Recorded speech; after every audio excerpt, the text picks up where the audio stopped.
மிகப்பெரிய ஒரு ஆன்மீக ஸ்தலம்தான், பஞ்சபூத ஸ்தலம்தான் திருவண்ணாமலை. அந்த திருவண்ணாமலை பற்றி உங்களுக்கு நான் சிறு என்னால் முடிந்த ஒரு கருத்தை சொல்லுகிறேன். அன்பு நேயர்களே, அன்பு சொந்தங்களே, திருவண்ணாமலை என்பது ஒரு பஞ்சபூத ஸ்தலங்களில் அக்னி ஸ்தலமாக விளங்கக்கூடிய மிகப்பெரிய, இந்த உலகத்தினுடைய ஒப்பற்ற ஒரு அற்புதமான ஒரு ஆன்மீக ஸ்தலம் நமது அண்ணாமலையார் பூமி திருவண்ணாமலை. இந்த அண்ணாமலையார் பூமி 5 மலைகளை கொண்டது.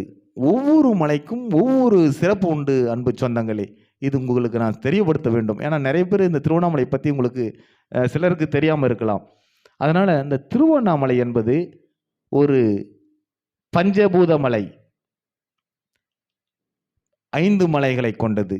ஒவ்வொரு மலைக்கும் ஒவ்வொரு சிறப்பு உண்டு. ஒரு மலை மண், காஞ்சிபுரம் மண்ணாக ஒரு மலை இருக்கிறது. அது நம்ம உடம்பிலே இருக்கக்கூடிய பிலியரி சிஸ்டம் ஆஃப் இருக்கக்கூடிய கல்லீரல் கணையம் என்ற ஒரு உறுப்பை சொல்லுகிறது.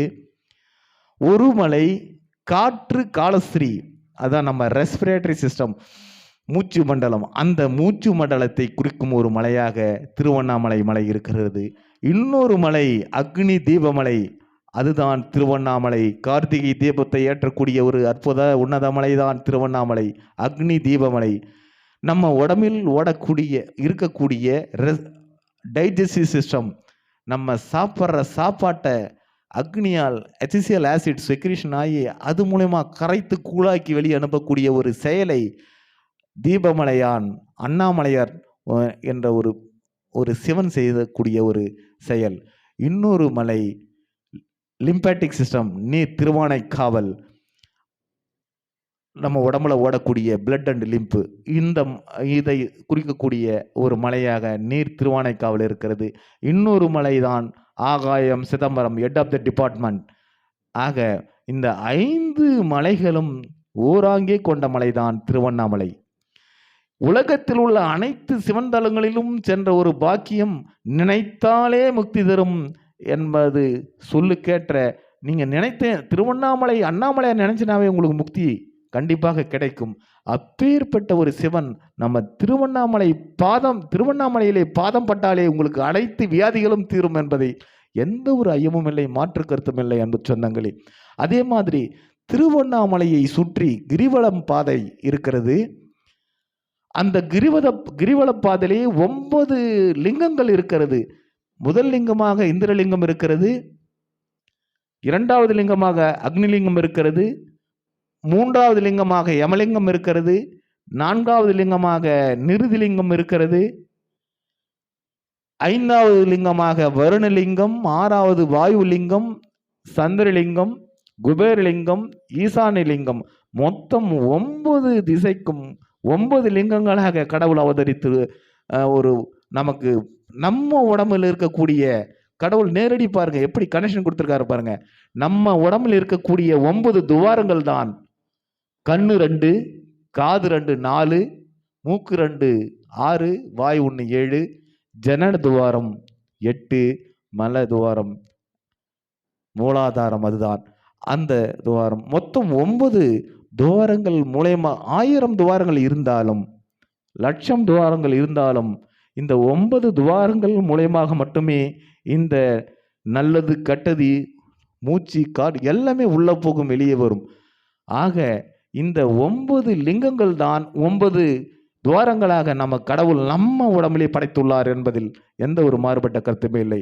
அதே போல திருவண்ணாமலையை நீங்கள் அடைய வேண்டும் என்று சொன்னால் 9 ரோடுகள் மூலயமாக மட்டுமே திருவண்ணாமலை அடைய முடியும். இதுதான் கடவுளுடைய படைப்பு. இது மனிதர்கள் படைத்தது அல்ல, இது கடவுளுடைய படைப்பு. முதல் படைப்பாக அவலூர்பேட்டை ரோடு 1, 2வது திண்டிவனம் ரோடு, 3வது விழுப்புரம் ரோடு, 4வது திருக்கோவில் ரோடு, 5வது மணலூர்பேட்டை ரோடு, 6வது தன்றாமட்டு ரோடு, 7வது செங்கம் ரோடு, 8வது காஞ்சி ரோடு, 9வது வேலூர் ரோடு. ஆக இந்த 9 ரோடுகள் மூலமாக மட்டுமே திருவண்ணாமலை அடைய முடியும். இது எவ்வளவு ஒரு மிகப்பெரிய ஒரு ஆச்சரியம் பாருங்க. இது கடவுளால் படைக்கப்பட்ட ரோடு. அதே மாதிரி திருவண்ணாமலை கோயில் உள்ள நீங்கள் போனீங்கன்னா 9 கோபுரங்கள் மூலமாக மட்டும்தான் அண்ணாமலையாரை காண முடியும். இதுவும் கடவுளுடைய படைப்பு, மனிதர்களால் கட்டப்பட்டதல்ல. இந்த கோபுரங்கள் கண்டிப்பாக இது கடவுளால் மட்டுமே நிதர்சன உண்மை. கடவுளால் இந்த 9 கோபுரங்கள் இருக்கு திருவண்ணாமலையில, 9 கோபுரங்கள். அந்த 9 கோபுரங்களை கடந்தால் மட்டுமே அண்ணாமலையாரையும் உண்ணாமலை அம்மனையும் காண முடியும் அன்பு சொந்தங்களே. அதனால நீங்கள் கண்டிப்பாக ஒவ்வொருவரும் திருவண்ணாமலையை கண்டிப்பாக வர வேண்டும். திருவண்ணாமலை உங்கள் பாதம் பட்டாலே உங்களுக்கு அனைத்து வெற்றியும் கிடைக்கும். இது நான் கண்ட உண்மை அன்பு தெய்வங்களே, அன்பு சொந்தங்களே. வருக வருக என்று இருகரம் கூப்பி உங்கள் அனைவரையும் திருவண்ணாமலை அடியேன் என்று சொல்றதில் ரொம்ப மட்டற்ற மகிழ்ச்சி அடைகிறேன். திருவண்ணாமலையில் தீபமலை ஆன்மீக தொண்டு இயக்கம் என்ற ஒரு மிகப்பெரிய இயக்கத்தை நடத்தி கொண்டு வருகிறேன். கிரிவலம் பாதையிலே குபேரலிங்கம் அருகிலே என்னுடைய ஒரு அலுவலகம் இருக்கிறது. திருவண்ணாமலை தீபமலை ஆன்மீக தொண்டு இயக்கம். அன்பு சொந்தங்களே, உங்களுக்கு எந்த உதவி வேண்டுமானாலும் இந்த ஜேடிஐ ஈவென்ட்ஸ் கிட்ட என்னுடைய நம்பர் இருக்கு. எந்த மாதிரியான உதவி செஞ்சு அண்ணாமலையாரை நீங்க காண வேண்டும் என்று சொன்னால் கண்டிப்பாக அதுக்குண்டான ஏற்பாடுகள் நாங்க பண்ணித்தரோம். அதே மாதிரி உங்களுக்கு எது மாதிரி வேணும், எந்த உதவிகள் வேண்டும்னாலும் என்னால் முடிந்த அளவுக்கு உங்களுக்கு உதவி செய்ய காத்திருக்கிறேன் அன்பு சொந்தங்களே. மருத்துவ உதவி வேண்டுமானாலும் உதவி கண்டிப்பாக எல்லா உதவியும் என்னால் முடிந்த அளவுக்கு கண்டிப்பாக உங்களுக்கு நான் செய்வேன், செய்து கொண்டிருக்கிறேன். அதனால் தைரியமாக சொல்லுகிறேன் அன்பு சொந்தங்களே, உங்கள் அனைவரையும் திருவண்ணாமலை எங்கள் மண் அல்ல உங்கள் மண். நீங்கள் அனைவரும் திருவண்ணாமலை உங்கள் பாதம் பட வேண்டும். அதிலிருந்து நீங்கள் வெற்றி காண முடியும். உங்கள் மனநலமும் உடல் நலமும் கண்டிப்பாக அண்ணாமலையார் பாதுகாத்து உங்கள் மேன்மேலும் வளர அருள் புரிவார். அதனால் வருக வருக என்று ஜேடிஐ ஈவென்ட் சார்பாகவும் தீபமலை ஆன்மீக தொண்டு இயக்கம் திருவண்ணாமலை சார்பாகவும் உங்கள் அனைவரையும் வருக வருக என்று வரவேற்கிறேன். நன்றி நன்றி நன்றி. சூப்பர். திருவண்ணாமலையை நினைச்சாலே முக்தி அப்படின்ட்டு சொல்லுவாங்க. நீங்கள் அங்கேயே இருக்கீங்க, அந்த மண்ணிலேயே வாழ்ந்து கொண்டு இருக்கீங்க. பல அற்புதங்கள் பல இதுவும் நிகழ்த்திட்டு இருக்கீங்க. ரொம்ப சந்தோஷம். நேயர்களே, உங்களுக்கு எந்த ஒரு உதவி தேவைப்பட்டாலும் டாக்டர் ஹரி கோவிந்தன் அவர்களை அணுகலாம், என்னையும் அணுகலாம். ரொம்ப சந்தோஷம் ஹரி, நீங்கள் வந்து இவ்வளோ சிறப்பாக திருவண்ணாமலைக்கே ஒரு ப்ரொமோஷன் கொடுத்துட்டீங்க. கண்டிப்பாக சார், கண்டிப்பாக. ஏன்னா திருவண்ணாமலையில் நான் இருப்பது என்பது மிகப்பெரிய ஒரு கடவுளுடைய அருள். நான் இன்றோ இறப்பவன், ஆனால் அண்ணாமலையார் என்னை நேரடியாக தரிசனம் காட்டி என்னை அழைத்து வந்து இந்த அளவுக்கு உலகத்துக்கே மிகப்பெரிய, நீங்க நேரடியாக தரிசனம் கொடுத்தாருன்னு. இது உண்மை. நான் இறக்கும் என்னுடைய சூழ்நிலையால் என்னுடைய தொழில் ஆரம்பிக்கும் அன்று ஒரு மிகப்பெரிய ஒரு போராட்டம் நடந்தது. ஸோ அந்த போராட்டத்தில் நாம் ஏன் அந்த உலகத்தில் உயிர் வாழணும்னு நான் நினச்சி என்னுடைய உயிரை மாற்றிக்கொள்ளலாம். திருவண்ணாமலை என்னும் பொழுது அருணகிரிநாதர் அந்த கோபுரத்தில் ஏறி விழுந்து தற்கொலை செய்து கொள்ள வரலாறு முருகர் காட்சி கொடுத்தாருன்றது தான் கேள்விப்பட்டிருக்கோம். உங்களுக்கும் ஒரு கதை இருக்கிறது, எனக்கு இது வரைக்கும் தெரியவே. அதை நீங்க சொல்லுங்க, சுவாரஸ்யமா இருக்கும் போல. என்னுடைய உயிரை மாற்றிக்கொள்ளலாம், ஏன்னா இனிமேல் எதுக்கு நம்ம இந்த உலகத்தில் வாழணும்ட்டு நினைச்சிட்டு என்னுடைய அந்த கெட்ட நேரம் பாருங்க, என்னை மலை ஏறி என்னுடைய ஆத்மா கூட்டும் போகுது. எப்பொழுது இந்த சம்பவம் நடந்தது? திருமணத்திற்கு முன்பா பின்பா? திருமணத்திற்கு முன்பே, ஆரம்ப காலத்திலே. அதான் என்னுடைய படிப்பை முடித்து விட்டு என்னுடைய தொழிலை ஆரம்பிக்கும் என்ற ஒரு எண்ணத்தோடு நான் என்னுடைய ஊருக்கு நான் சென்று நான் செய்ய இருக்கிறேன். அன்று மிகப்பெரிய தடங்கள் ஏற்பட்டது. ஆதலால் நான் ஒரு ஏமாற்றத்துடன் என்னுடைய கோயில், பெருமாள் கோயில் முன்னாடி இந்த சபதம் ஏற்று திருவண்ணாமலையை அழுது கொண்டே வந்தேன். அண்ணாமலையாரிடம் கதறினேன், கத்தினேன். மலை மேலே ஏறி சென்றேன். அங்கு போய் கதறும் பொழுதுதான் எனக்கு ஒரு மிகப்பெரிய வெளிச்சம் தென்பட்டது. கந்தாசிரமம், ஆமா, அதையும் மேல யாருமே இல்லாத, ஆமா, அதையும் மேல குருவி காக்கா கூட அந்த இடத்துல இருக்காது, அந்த அளவுக்கு மேல உலாவி கொண்டு இருந்திருப்பாங்க. ஆமா, அங்க போயிட்டு நான் கதறேன், இனிமேல் நான் இந்த இடத்துல நான் போயிட்டுனா கழுகுக்கு தான் இரையா இருப்பேன். அந்த அளவுக்கு ஒரு தெரியாத இடம் அந்த இடம். அந்த அளவுக்கு ஒரு மேலே போயிட்டு கதறும் பொழுதுதான் எனக்கு ஒரு மிகப்பெரிய ஒரு வெளிச்சம் தென்பட்டது. சுத்தி பார்த்தா அந்த உலகமே வெளிச்சமாக இருக்கிறது.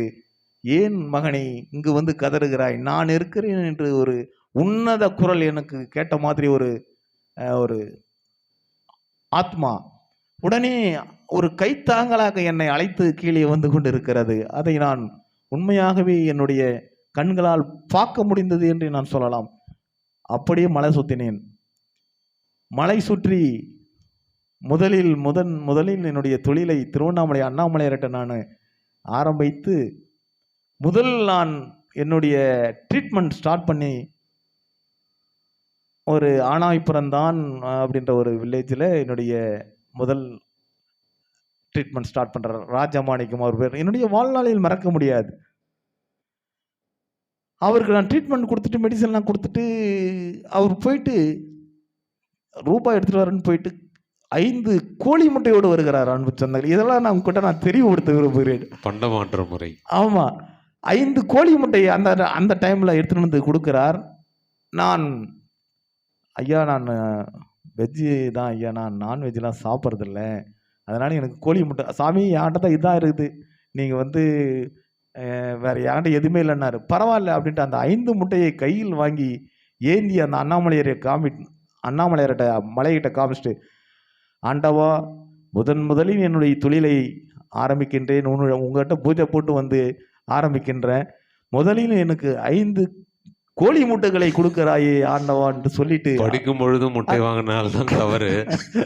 அந்த தொழிலில் முதலில் அந்த 5 முட்டையை வாங்குற அந்த 5 முட்டைகளும் என் கண்ணிற்கு 5 மலைகளாகவே தெரிந்தது. அன்பு சொந்தங்களே, இதில் உண்மையாகவே இன்று நடக்கிற ஒரு விஷயம் போல எனக்கு தோன்றுகிறது.